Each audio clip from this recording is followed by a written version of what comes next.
So I just picked up a new charger and batteries for my Sony ZV-1F. I need somewhere to put them, so I figured I would get out my calipers, take some measurements, and see if I can design something for 3D printing. I didn't get Sony branded batteries for two reasons. One, these were cheaper, and two, they should have more capacity. So this is the Sony battery, which has 1240 milliamp hours, and this is the battery I got, which should have 1600.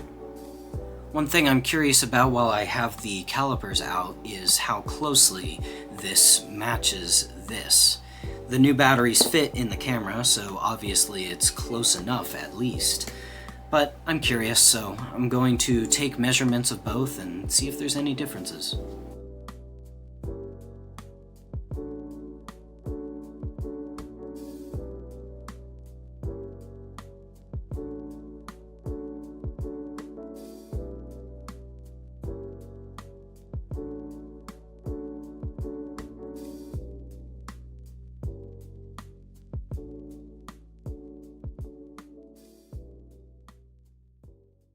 The measurements between the two were very close, except in the height, where if you put them right next to each other, you can maybe see it on camera.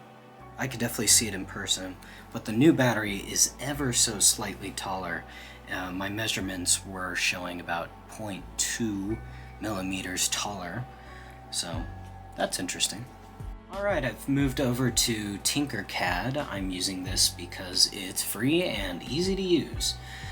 So I started with making two boxes, and each of these are slightly bigger than the object they're supposed to be. So this is the charger, and this is the battery. I'm going to make slots for 4 batteries, I believe, but I don't need 4 boxes right now.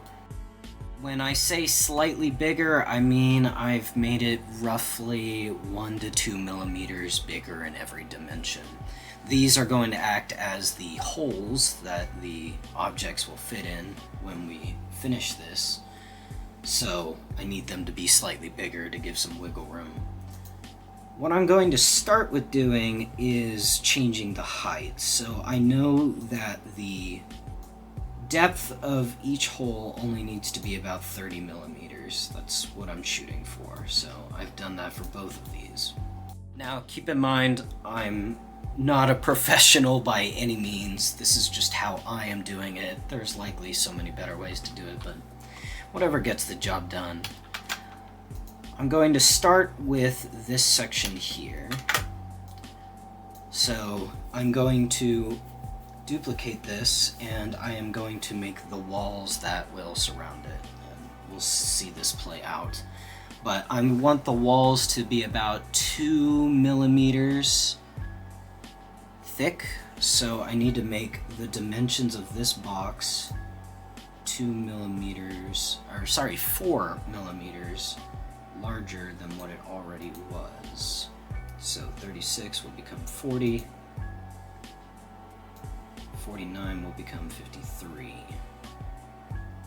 And then for the height, the bottom needs to be 2 millimeters thick, so I'm only going to raise it by 2 millimeters. What I am now going to do is turn this original object I had made into a hole. And then I can move it. I'm going to move it up. And then I'm just going to position it in place. Since everything is even numbers and we're just making boxes, that's pretty easy to just eyeball, which is what I have done. And then I'm going to take these two objects and union them. And there we go. We have a box that will fit that object, and it is 2 millimeters thick, as well as the bottom.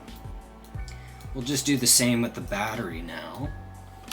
I'm going to take this, copy and paste, and then same thing. I want 2 millimeter thick walls, so 10 becomes 14,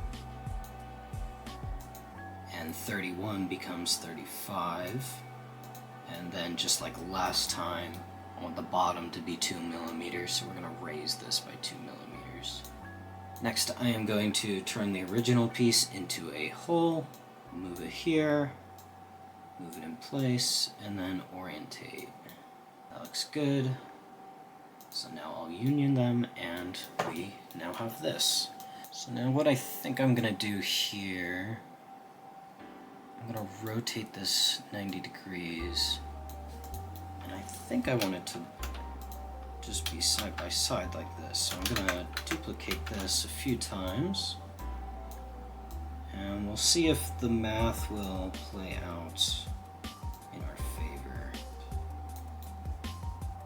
No, it doesn't like that, so we bring it in by 1. I know this would make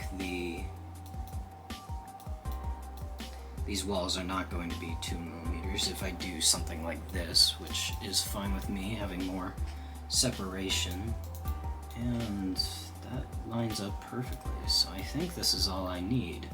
So now I can take this, union it, and there we go. But yeah, I think that's good, so I'm going to convert this to a STL and then send it over to my 3D printer. And to do this print, I will be using my Bamboo Lab A1 Mini. Alright, I've just sent the file over. The printer's getting ready, and it should be done in about an hour.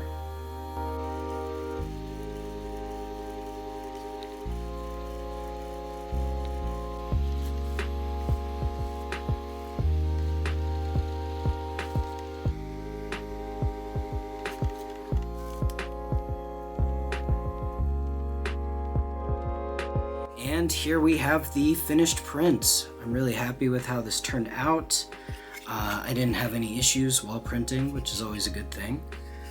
I have some of the batteries here with me, so here we see they fit, and these other two are just fine. And here's the charger, and yeah, fits perfectly. I'm really happy with this. It's nice and compact. It's exactly what I wanted. So I hope you enjoyed watching this. Thank you.